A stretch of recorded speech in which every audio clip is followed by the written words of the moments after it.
Olá, sejam bem-vindos. Esse é o vídeo sobre o filho pródigo, o retorno.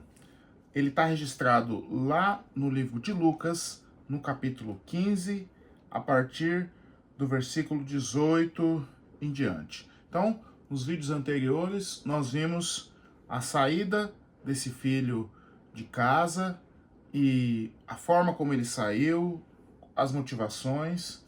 Vimos também o que ele encontrou e quais as dificuldades ele viveu ali naquele ambiente. Então, qual que é a situação dele atualmente? Ele está passando fome, trabalhando de cuidar de porcos e está em um outro país distante da casa do seu pai, quando ele percebe que ele não precisa passar por tudo isso que ele está passando, que o pai dele tem condição de ajudá-lo, que se ele voltar para a casa do seu pai como um funcionário, pedir perdão para o seu pai e pedir que o pai o aceite como um trabalhador, como um funcionário, é mais lucrativo do que ele ficar ali onde ele está.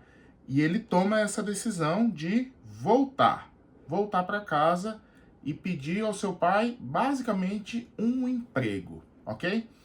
Então, é a decisão. Versículo 18 do capítulo 15 de Lucas. Levantar-me-ei, irei ter com meu pai, e lhe direi: Pai, pequei contra o céu e diante de ti, já não sou digno de ser chamado seu filho. Trata-me como um dos teus trabalhadores. É o que eu falei, ele voltou para pedir um emprego. E levantando-se, foi para seu pai. Vinha ele ainda longe, quando seu pai o avistou, e compadecido dele, correndo, o abraçou e beijou. Pronto. Aqui a gente vê que mesmo errado, mesmo tomando uma atitude que com toda certeza entristeceu seu pai, mesmo pegando a sua parte na herança e dissolvendo ela nessa jornada, o seu pai tem por ele um sentimento de compaixão e manifesta esse sentimento ainda fisicamente. É o que temos lá no versículo 20.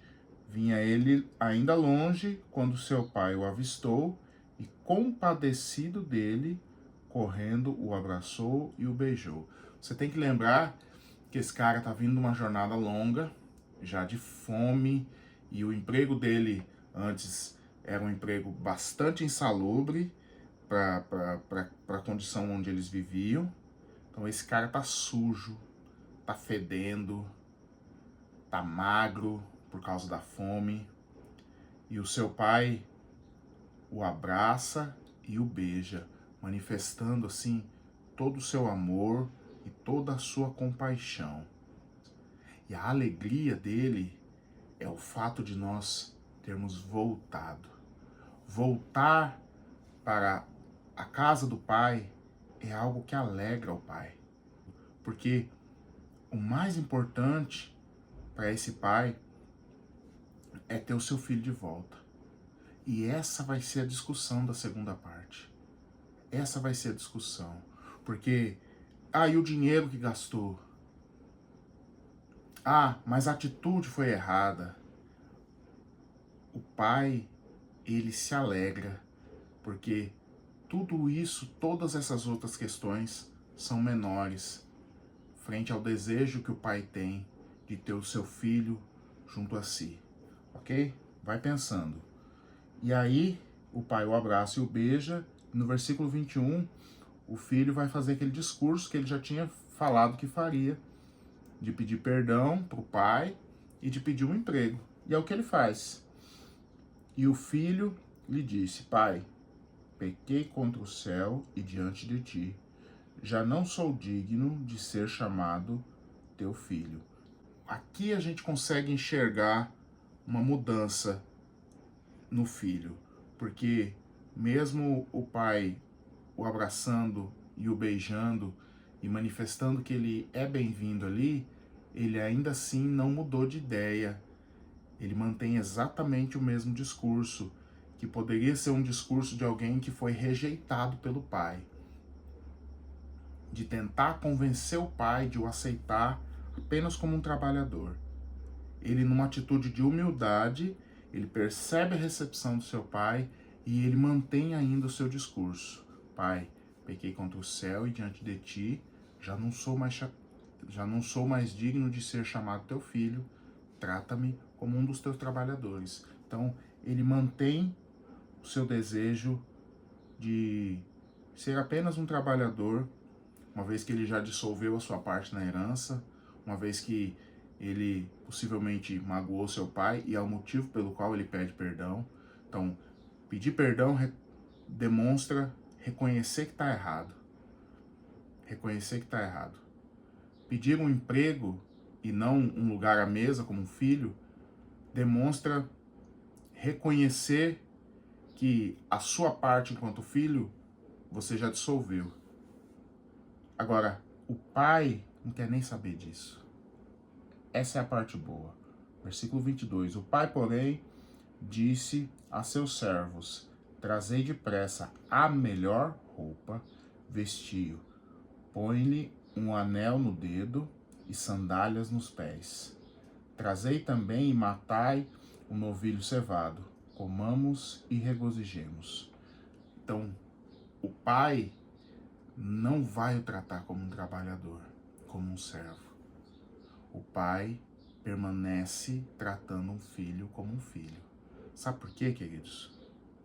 Porque não há nada que possa nos afastar do amor que Deus tem por nós. Nada pode nos afastar disso. Mesmo errados, mesmo sujos, envergonhados, nada pode nos afastar do amor que Deus tem para conosco. Uma vez que o nosso coração se arrepende, reconhece, percebe o erro que cometeu e retorna, a recepção que o Pai tem para nós é uma recepção alegre. Vestes novas,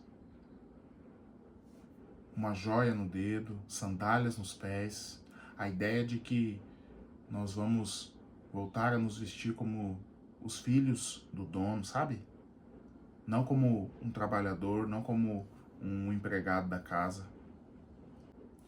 E aí, no versículo 24, o pai explica por que ele está fazendo essa recepção para o filho. Porque este meu filho estava morto e reviveu, estava perdido e foi achado, e começaram a regozijar-se. Esse pai que já não tinha notícia do seu filho, ele não sabe nem se o filho estava vivo ou não, e quando esse filho retorna, é como se ele voltasse à vida. Meu filho estava morto e reviveu, estava perdido e foi achado. Queridos, essa história é evidentemente uma ilustração que tem o intuito de demonstrar como que Deus nos recebe quando nós demonstramos um genuíno arrependimento e retornamos à prática do bem. É disso que se trata. E ele deixa claro que o Pai está pronto a receber, trocar as nossas vestes, tirar essa roupa suja que nós estamos, colocar roupas novas e renovar a nossa vida, voltar à nossa condição, para aquela condição de filhos que vivem junto com seus pais. Essa é a ideia. Mas ele aponta um problema. Bom, se esse vídeo falou no seu coração, se fez sentido para você, envia ele para alguém, ore por essa pessoa e não tenha medo de retornar para a casa do seu pai, porque ele está te esperando e tem coisas boas para você viver junto com ele e junto com seus irmãos também, tá bom? Deus te abençoe.